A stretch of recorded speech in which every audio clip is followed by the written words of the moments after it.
ಹಾಂ sir. Madam ಅವರೇ, ನಿಮ್ಮ ಉಂಗುರಗಳು ಈ ಚೈನಿಂದ ನಿಮಗೆ 1 ಲಕ್ಷ ರೂಪಾಯಿ ದುಡ್ಡು ಸಿಗ್ಬೋದು.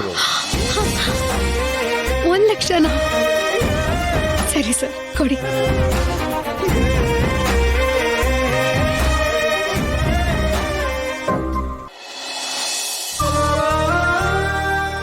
ಏನ್ ಶಿವು, ಹೆಂಡ್ತಿನ 1 ನಿಮಿಷನೂ ಬಿಟ್ಟಿರಾಕಿಲ್ಲ ಅಂತೀಯ? ಪದೇ ಪದೇ ಫೋನ್ ಬತ್ತೈತೆ ಹೋಯ್ತೈತೆ, ಬತ್ತೈತೆ ಹೋಯ್ತೈತೆ. ಸುಮ್ಮನೆ ಇರೋಣ, ಹಂಗೇನಿಲ್ಲ. ಅದು ಪಾರು ಯಾವುದೋ ಕೆಲಸದ ಮ್ಯಾಕ್ ಹೋಗೋಳಂತೆ, ಅದಕ್ಕೆ ಏಟೊತ್ತಿಗೆ ಬರ್ತೀಯಾ ಅಂತ ಫೋನ್ ಮಾಡಿ ಕೇಳುಮಾ ಅಂತ ಫೋನ್ ಮಾಡಿದ್ದೆ. ನಾನು ಅದನ್ನೇ ಹೇಳಿದ್ದು, ಹೆಂಡ್ತಿನ 1 ನಿಮಿಷನೂ ಬಿಟ್ಟಿರಾಕಿಲ್ಲ ಅಂತ. ಅಡೋ, ಅವಳು ತಡವಾಗಿ ಬಂದ್ರೇನೆ ಒಳ್ಳೇದು. ಪಾರುಗೆ ಈ ಸಾಲದ ವಿಷಯ ಗೊತ್ತಿಲ್ವಲ್ಲ. ಅದು ಅಲ್ಲದೆ ಅಕಸ್ಮಾತ್ ನಾನು 10 ಲಕ್ಷ ವರದಕ್ಷಿಣೆ ಕೊಡ್ತೀನಿ ಅಂತ ಪಾರು ಕಿವಿಗೆ ಬಿದ್ರೆ ಎಲ್ಲಾದ್ನೂ ಅಲ್ಲೇ ನಿಲ್ಲಿಸ್ಬಿಡ್ತಾಳೆ. ಹಂಗಾಗ್ಬಾರ್ದು ಅಂತಾನೆ ಅವಳು ಎಲ್ಲವಳೆ ಅಂತ ಫೋನ್ ಮಾಡಿ ಕೇಳಿದೆ. ಅವಳು ತಡವಾಗೇ ಬರ್ತಾಳಂತೆ, ನೀ ಕಾಸು ಕೊಡೋಣ. ಸರಿ ಶಿವು,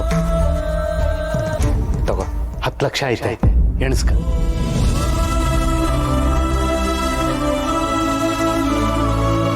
ತಗೊಳ್ಳಿ ಮೇಡಮ್, ಇದರಲ್ಲಿ 1 ಲಕ್ಷ ಇದೆ, ಎಣಿಸ್ಕೊಳ್ಳಿ. ಯಾರ ಕಷ್ಟಕ್ಕೆ ನೀವು ಹಣ ಕೊಡ್ತಾ ಇದ್ರು ಅವ್ರ ಕಷ್ಟ ಎಲ್ಲ ಪರಿಹಾರ ಆಗಲಿ. 10 ಲಕ್ಷನ?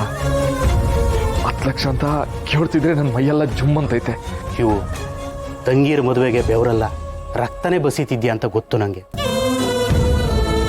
ಈ ದುಡ್ಡು ಆದಷ್ಟು ಬೇಗ ತೀರ್ಸಂಗಾಗ್ಲಿ ಅಂತ ನಮ್ಮವ್ವ ಮಾಕಾಳಮ್ಮನ ಹತ್ರ ನಾನು ಬೇಡ್ಕತೀನಿ. ತಗ ಶಿವು.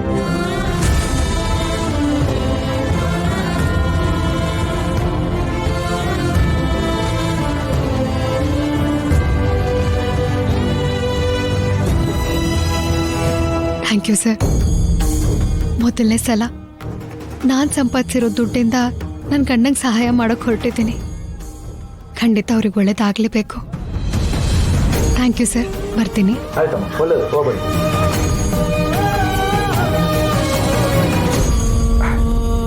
ಅಣ್ಣ, ಎಲ್ಲ ನಮ್ಮವ್ವ ಮಕ್ಕಳವ ನೋಡ್ಕತ್ತಾಳೆ.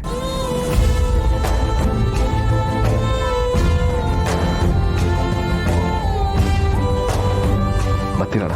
ಸರಿ ಶಿವ.